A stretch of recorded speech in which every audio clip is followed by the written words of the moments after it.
Okay, here we are. Thomas, good morning. Good morning. Where are Thanks for you having calling me. in from today? From Paris, Ah, quel arrondissement? de 8e aujourd'hui. Beautiful area, huh? And we have a beautiful day. I'm actually calling you from Denia. Normally, I'm in the offices in Barcelona, but we wanted just to have a quick introduction to you, Thomas, and let people know who you are, where you're coming from, and what your interest is in the EU Startup Summit that's taking place next week. So, if you don't mind, why don't we just jump right into it? If you can say your name, your company, where you're from. I know all this, and I'm excited to talk to you, but I'll let you take the word from here. Amazing. Thanks a lot, Victor, for having me. It's great to be here. I'm Thomas Bigali. I'm French-Italian. I grew up in Paris, but lived abroad for quite some time now. I've been in the tech ecosystem since 7, 8 years. I've been working at Plug and Play since a bit less than 5 years. I'm now managing all of our investment activities in Europe, Middle East, and Africa. And I'm, super attached to Barcelona because I've been living there. I've been studying there at ESADE Business School back then. And I'm always coming every year to the EU Startup Summit. For me, it's one of the reference when it comes to tech event globally. I also, follow what they do, all of their publications.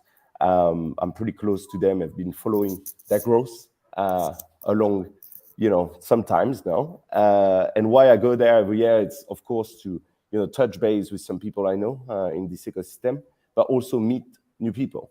So it can be startups, can be experts, can be large corporations even, can be other investors, can be a lot of different things and people. And this year I would have the chance to speak actually on the Friday afternoon about the inner workings of the VC firms. Okay, let me ask you this. For people who are not familiar, and I'm always surprised to find, tell us a little bit more about Plug and Play and what kind of companies do you support? Really good question. Plug and Play, we've been around for some time. So unofficially, we are 30 years old. Officially, we launched the company in 2006. Why I say that is because Plug and Play is a family office. So we are owned by someone called Saeed Hamidi, who is the CEO and founder. He left Iran back in the 70s to go to the Silicon Valley. He launched a bunch of different businesses, such as industrial ones, real estate ones, etc. And back in the 90s, during the dot-com bubble, he was at the right place at the right time because he saw all of these new types of entrepreneurs launching their innovative companies in their garage. And he had a building in front of Stanford University and had a genius idea was to create the first startup campus and to put a bunch of desks and to welcome all of these entrepreneurs. And he was lucky enough to welcome as first tenant Sergey and Larry, who co-founded Google back then. So pretty nice one. Then he got Peter Thiel with PayPal, Mr. Zappacosta with Logitech, Danger, etc. And so he had another idea was to start investing in such solutions. So this is why we are 30 years old unofficially, but the legal entity got created in 2006 when he had his first big return investment and bought a bigger building to host even more startups. And since then, we've been growing really fast. We have 50 offices all around the world, from the Silicon Valley all the way to Tokyo, Japan. We are investing in 250 startups every year and count over 35 unicorns.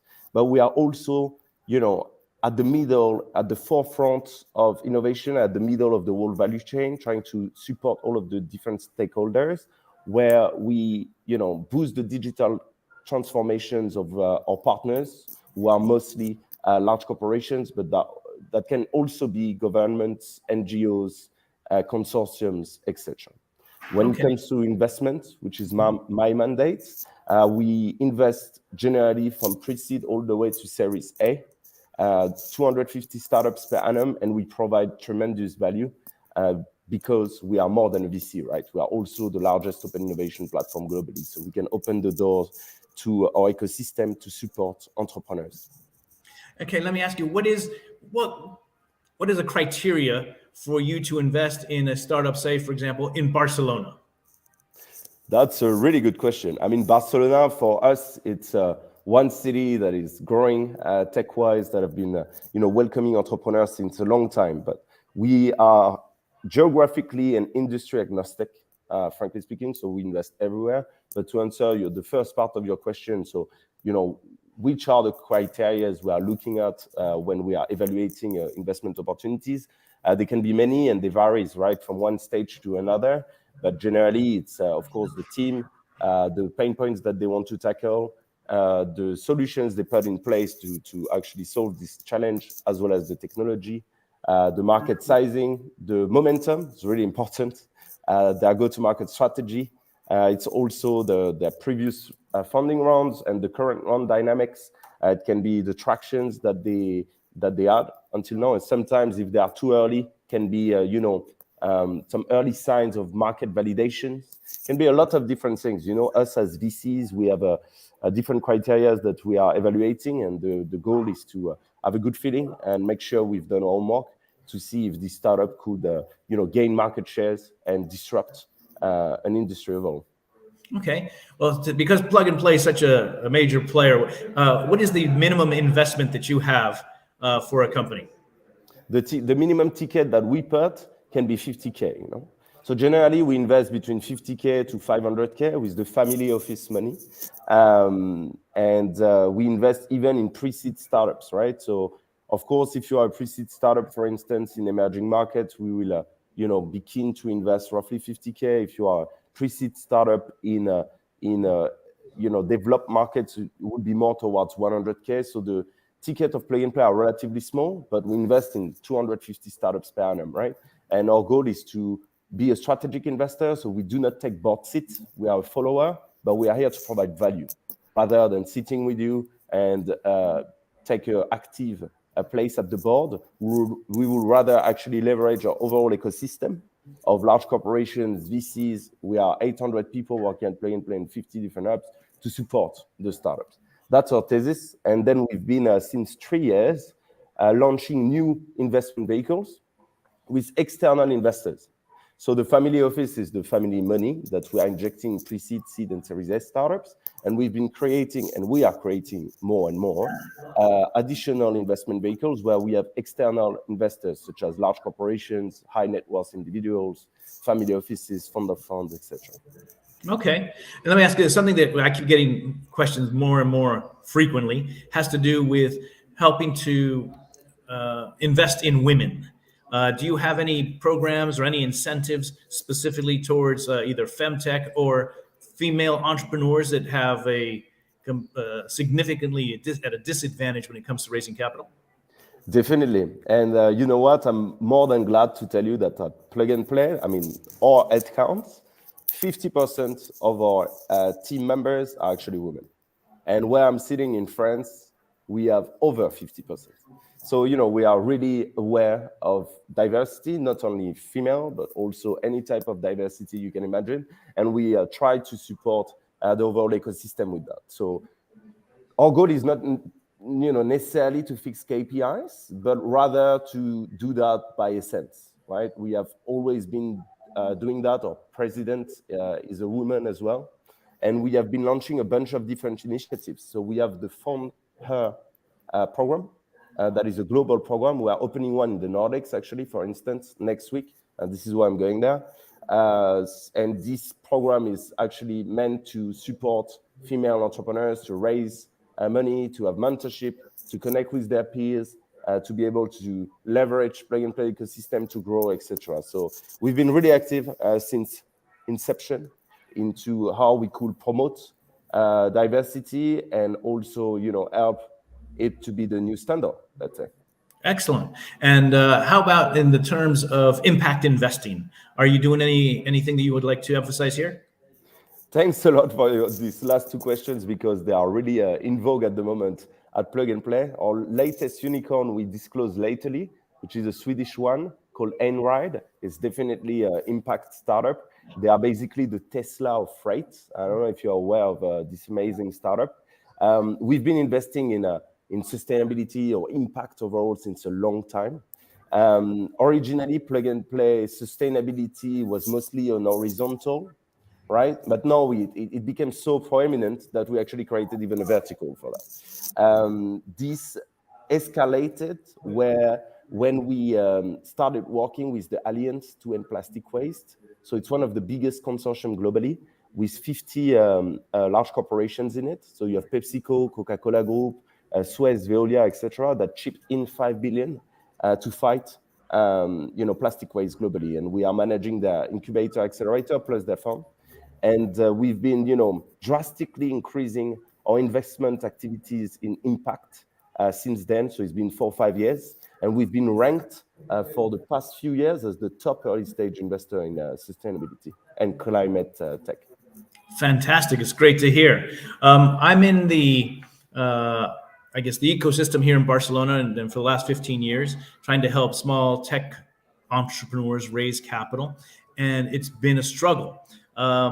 These coming times, you hear all this doom and gloom. But personally, Thomas, I've seen a really soft landing here in Barcelona. And most of the people I'm speaking with at a small entrepreneur level are actually quite optimistic. I guess you need to have that if you're going to be an entrepreneur. But how do you see the next, say, 6 to 12 months in terms of the ability to access capital? That's a really good question. We, given the market dynamics, it's getting harder and harder. I would say that the post-pandemic situation and the bubble exploded in the Silicon Valley. I mean, tech-wise, in the Silicon Valley since over a year now. But it's slowly but surely, propaging all around the world. So, in my opinion, in Europe is already the case. So we already feel it. In some emerging markets, it's not, which is really interesting. For instance, in the GCC or in Africa, they are not touched yet by the valuation decreased for now. I guess it will happen soon. But at least in Europe, what we can see is that at least for the later stage startups that benefited from the overvaluated scene during the pandemic, they are really struggling because they need to do down round, etc. And they've been also firing a lot of their human capital internally, etc. But on the other side, what we can see is that the number of deals did not really decrease. It's more the volume, simply because the earlier stage entrepreneurs, so the pre-seed and seed, they can still raise. It's harder for them because they need to have earlier, market validations. But at least the VC funds are still willing to invest. While the later stage companies that have been, again, benefiting from the valuation increase during the pandemic are really struggling, in my opinion. So for new type of entrepreneurs that want to launch something, I think the momentum is actually really interesting. For the ones that have been around for some years, it's getting harder because the hype of the pandemic, at least the benefits on the tech side, are actually over. Okay. Well, I loved what you just said there because I work mostly with very early stage, pre-seed, sometimes pre-rev. Companies are still struggling to figure out their product market fit. And so that seems to be where I can add the most value individually and then with my companies. But the other question I wanted to say, I've had this asked me various times. What do you mean by a down round? Down round is when, in comparison to your previous round, you will raise less money and at a valuation that is actually lower than the previous round.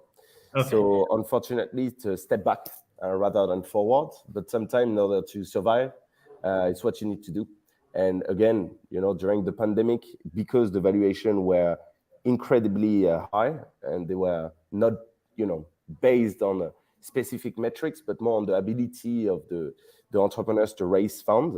At the end, when the bubble exploded, we realized that all of these companies were overvalued. And so for some of them, it has been a pretty big hit, let's be honest. Okay. And in terms of, are you talking about valuation? Do you see a little bit more nuanced answer for the Spanish ecosystem? Do you find that same trend also exists in Spain, or do you find the overvaluations more in certain markets than in others? That's a really good question as well. I think, Spain, I've always been really confident in the ability of Spain to be a place where they could host great entrepreneurs that could be local or international. This is based on different components, such as their language, also the quality of living. I mean, look at you, Victor. You're not Spanish and you are living there. I've been living there too, and it's just an amazing country. And we've seen a lot of international startups landing into Spain. Criteo, N26, etc. This is for a reason. Let's be honest. I deeply think that for this exact reason, Spain gets some startups that are ultra localized, some that are targeting LATAM, some that are targeting Europe overall, or some that are targeting the world. So it's really hard to answer this question. What I can tell you is from what I've seen, and at least from my mandate in Europe, Middle East, and Africa, it's the investment geographical zones that I'm managing, the downturn of the valuation have been already the case in Europe, and we've seen a lot of later stage companies struggling. But again, in emerging markets, I think they started being hit, but it's not the peak yet. So I guess this will arrive soon. But we still see a lot of entrepreneurs in Africa that can raise at crazy valuation, and the GCC even more. I guess the GCC is slightly different. It's because also they have access to capital more easily in Saudi Arabia or Dubai or Abu Dhabi, etc. So they need to be treated differently. But let's see what will happen. But I guess they will follow the same wave that the US and Europe are currently living. Okay, well, I'm sensitive to your time. Is there anything that you would like to add to our watchers in the U.S. and Northern Africa? I have a big soft place in my heart for Africa and Latin America. Anything that you'd like to add about Plug and Play Ventures or yourself and I guess the EU Startup Summit? Definitely. Now, if you are a founder and raising fund, please feel free to reach out to us. I mean, Plug and Play, we've been around for some time. We are one of the most active and best performing VC fund globally. We have been supporting entrepreneurs since day one all the way to their $1 billion valuation. So feel free to reach out to us, and we'll be more than happy to show you all of the added value that we can put on the table. And again, for the EU Startup Summit, I'm really glad to come as every year to come back and see how the ecosystem is doing in Spain, but also the international players, and to touch base with my old friends and meet new ones. It's always great. You're speaking at the summit, correct? I am speaking at the summit. What are you discussing this time? On Friday, actually the same topic as last year, the inner workings of the VC firm. So I'm going to be speaking about how a VC fund works, what are the process we have, how we actually make money, how do we evaluate startups, the different types of VCs, at what stage they invest, how they invest, etc. So if you are interested to understand a bit more and to dig further into how the VC game has been performing and is doing and is structuring, please come to hear me on Friday afternoon. Fantastic. Hey, thank you so much for spending time with us here, Thomas. I look forward to meeting you at the summit. And Metropolitan is always trying to add value to the international community. We have a lot of great talent that is coming into, for example, specifically Barcelona. I'm very proud Barcelonian, and it's great to see Plug and Play continuing to support some of these smaller ecosystems that, by comparison, but are growing quickly. And we need all the support we can get. And as part of the EU Summit, EU Startup Summit, I guess aficionados, thanks for coming and continuing your support there, because it makes a big difference to us. It really does. And with that, I guess I don't have any other questions. I look forward to seeing you next week. À tout à l'heure.